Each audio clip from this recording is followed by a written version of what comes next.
That's why God hated gossip so much. Kung saan man ang gossip? Paglibak o pagsultik pilit na ayo.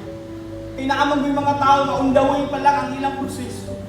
Ginamold pa lang sila sa Ginoo. Napatingali sila sa point sa ilang life, pinagamang pa sila sa karaan nilang ginabuhi. But I tell you today, God is already working sa ilang kinabuhi. That's why God hated gossip so much. Kaya ang pagsulti og negatibo, lagmit makapakgan sa proseso sa Ginoo, gisaway na Ginoo nato ang nahitabo sa ilang ginabuhi. Nga mo hinungdan, imbis mo bawi taunta, mo bangon taunta, nalugmok Hinoon kay giayo pa lang gani, giguba na mag Hinoon mo. While biyahe mo sa bukid noon, niagi mi sa Valencia. Dito mi sa karaang tulay sa Valencia. Sa pikas bahin na ay tulay pag natuan dito. Sa nag-drive ko pagawas na sa Valencia City. Anak si kayo, daddy, look at the bridge is broken. Pagtanaw na ako sa tulay. And while observing, no, the bridge is not broken. The bridge is under construction.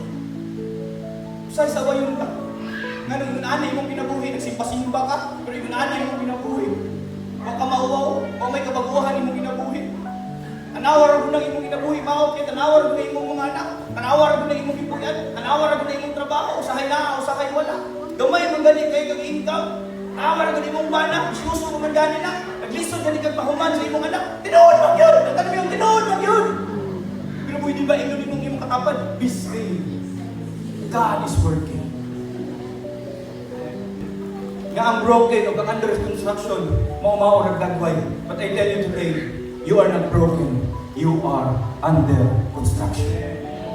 God is working in your life.